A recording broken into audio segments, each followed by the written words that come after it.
kembali belajar bersama Bu An. Bagaimana kabar anak-anak hari ini? Semoga hari ini anak-anak tetap sehat dan juga semangat dalam belajar. Kali ini Bu An akan membahas materi buku tematik kelas 3, tema 4, kewajiban dan hakku, subtema 2, kewajiban dan hakku di sekolah, pembelajaran 4. Materi ini ada di halaman 68 sampai dengan 74. Baik anak-anak, Ibu langsung membahas materinya ini. Materi pembelajaran 4, ayo membaca. Bagaimana wajah anak-anak pada gambar? Tampak pada gambar wajah anak-anak semua tampak ceria. Sehatkah mereka? Ya. Apakah anak-anak wajib menjaga sekolahnya agar bersih dan sehat? Ya. Apa yang harus dilakukan agar sekolah kita selalu bersih dan sehat? Kita harus rajin merawat lingkungan sekolah. Bertanya jawablah dengan teman di sebelah. Bacalah dengan nyaring. Judul teksnya adalah Sekolah yang Sehat. Setiap anak wajib menjaga kebersihan dan kesehatan sekolah. Apabila sekolah bersih dan sehat, anak-anak pun dapat bermain dengan ceria. Mereka akan selalu bersemangat belajar. Akan tetapi, tidak semua sekolah merupakan sekolah yang sehat. Sekolah sebaiknya memiliki kantin yang selalu bersih. Tempat mencuci tangan sebaiknya tersedia di beberapa tempat. Tempat sampah sebaiknya ada di setiap sudut. Sekolah sebaiknya memiliki halaman tempat bermain. Toilet sekolah sebaiknya bersih dan wangi. Sekolah sebaiknya bersih dari jentik nyamuk dan asap rokok. Sekolah sebaiknya memiliki program menjaga kesehatan. Setiap warga sekolah sebaiknya memiliki kebiasaan hidup sehat. Mereka harus sering mencuci tangan dengan air mengalir. Mereka harus rajin berolahraga.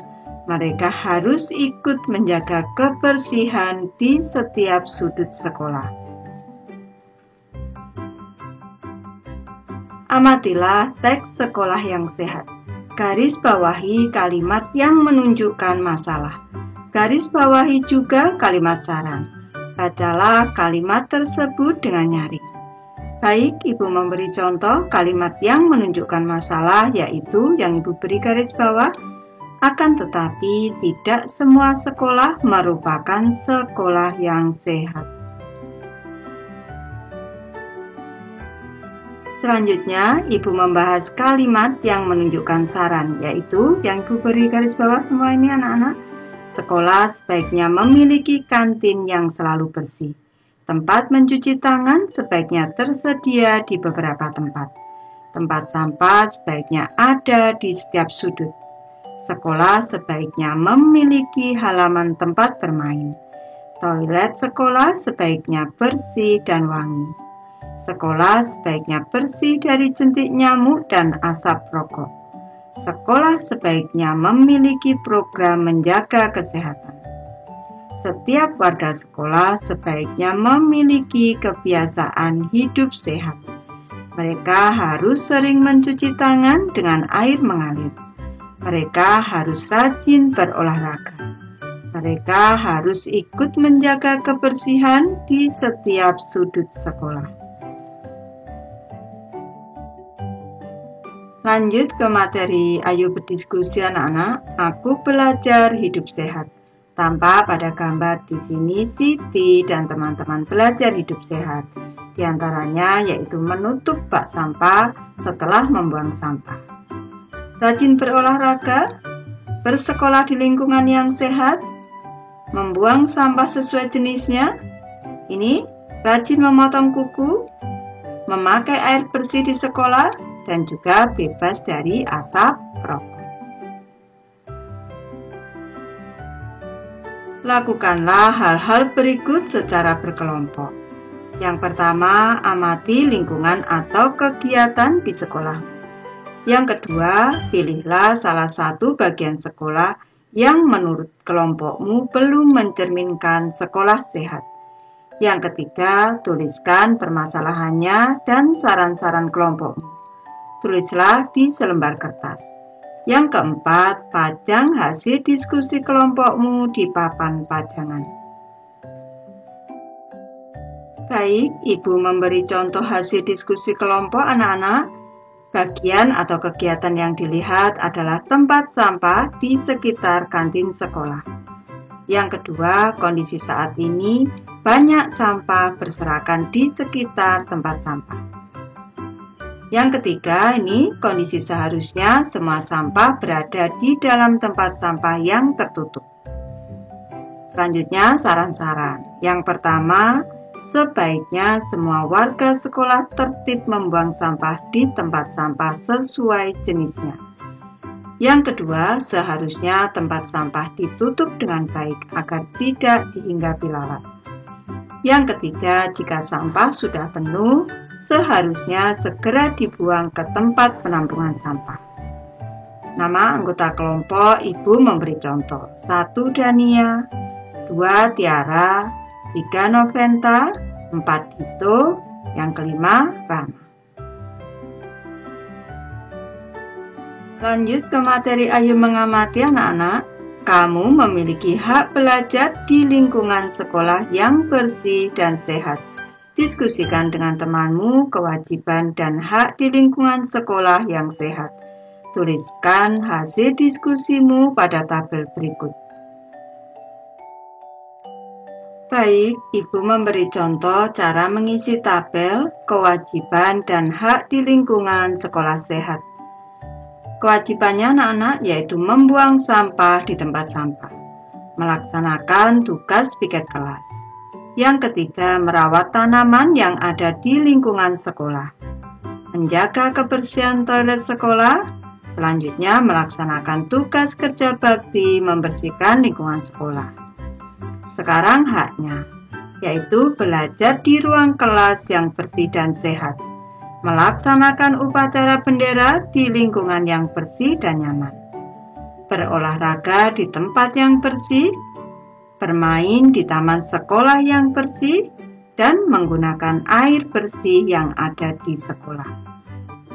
Lanjut ke materi Ayo Bercerita anak-anak. Amati kewajiban dan hak yang kamu tulis pada tabel. Ceritakan pengalamanmu melaksanakan salah satu kewajiban dan hak. Baik, Ibu memberi contoh anak-anak. Ruang kelasku bersih dan sehat. Sebagai warga kelas, aku mempunyai kewajiban menjaga agar kelasku bersih dan sehat. Aku melaksanakan tugas piket kelas dengan baik. Aku selalu membuang sampah di tempat sampah. Aku juga tidak mencoret-coret meja kursi di kelasku. Aku ikut merawat taman bunga yang ada di depan kelasku. Ruang kelasku bersih dan sehat. Aku merasa nyaman belajar di ruang kelas yang bersih dan sehat. Aku jadi lebih semangat belajar. Ayo berlatih anak-anak. Berikut ini gambar cara mengisi waktu luang di lingkungan sekolah yang sehat. Tunjuk kegiatan yang paling kamu sukai. Tuliskan manfaatnya untuk kesehatanmu. Baik, di sini tampak pada gambar anak-anak ada yang bermain tapak gunung di sini atau engklek anak-anak, ada yang bermain sepak bola dan ada juga yang bermain lompat tali. Baik, Ibu memberi contoh anak-anak. Nama kegiatannya adalah bermain lompat tali saat jam istirahat sekolah. Manfaatnya, aku menggerakkan tubuhku dengan berlari dan melompat saat bermain lompat tali. Aku merasa gembira dan tubuhku menjadi sehat. Ayo mencoba anak-anak, lakukanlah hal-hal berikut ini. Yang pertama, lihat kembali kegiatan pilihanmu sebelum ini. Yang kedua, sebutkan bagian tubuh mana saja yang bergerak. Yang ketiga, apa gunanya gerakan itu bagi kesehatanmu? Yang keempat, ceritakan manfaat dari kegiatan tersebut di depan kelas. Baik, Ibu memberi contoh anak-anak. Kegiatan yang aku pilih adalah bermain lompat tali saat jam istirahat sekolah. Bagian tubuhku yang bergerak saat bermain lompat tali adalah kaki, tangan, dan juga kepala. Gerakan berlari dan melompat saat bermain lompat tali berguna untuk menjaga kesehatanku. Tubuhku menjadi bugar dan aku juga merasa gembira. Baik, Ibu sudah selesai membahas materi ini. Terima kasih anak-anak sudah menonton. Semoga ini bermanfaat membantu anak-anak belajar. Terima kasih.